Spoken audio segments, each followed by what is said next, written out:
Hi everyone, welcome to the Jyotish Light YouTube channel.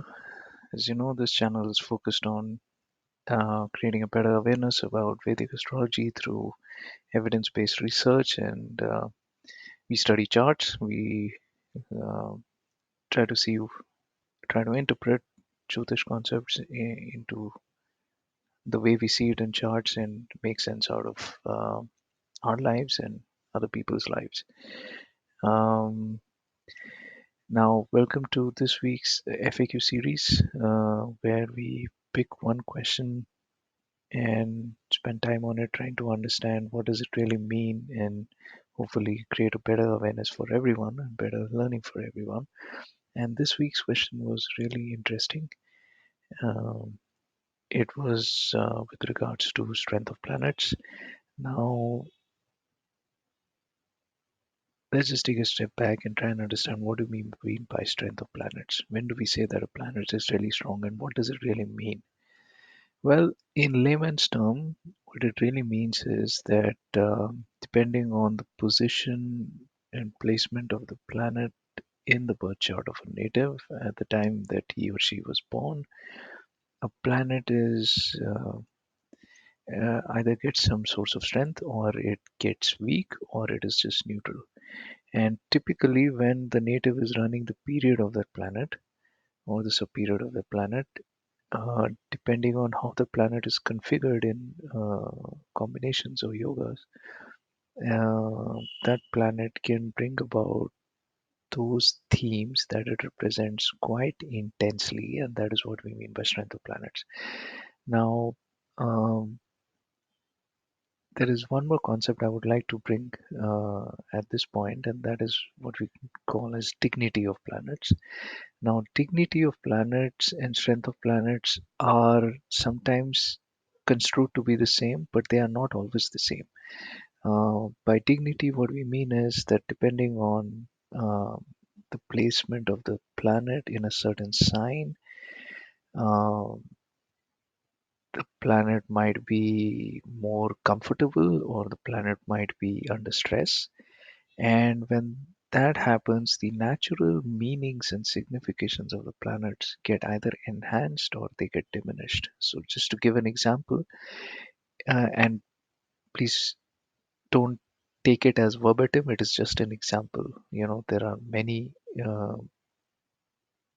ways this may happen, may not happen. So, as an example, if you have, say, Jupiter in the sign of Capricorn, it goes towards debilitation sign, so its dignity is not good. What that means is it can potentially indicate um, uh, challenges or difficulties with all the natural meanings that Jupiter represents. Learning, children, we- wealth, unless there is some form of cancellation, right? And but still, the natural significations might be diminished. Now, strength of planets, I mean, the major contributing factor to how strong the planet is of course, its dignity. So, if Jupiter is exalted in the sign of Cancer, then Jupiter becomes really strong. If Jupiter is debilitated in the sign of Capricorn, it becomes weak. And so, what that means is it will give its results very strongly, especially if it's configured in yogas when it has a source of strength. Now, sources of strength can also come from other factors which are not related to dignity. For example, a planet might be in an exchange with another planet. Say, for example, Venus and Mercury are exchanging signs in a birth chart, and that enables both Venus and Mercury to become strong. The other way is if a planet gets directional strength. So, as an example, Sun and Mars are uh, getting directional strength in the 10th house of a birth chart. So if somebody has Mars, irrespective of what sign it is in the 10th house, it gets directional strength, and that's a source of strength.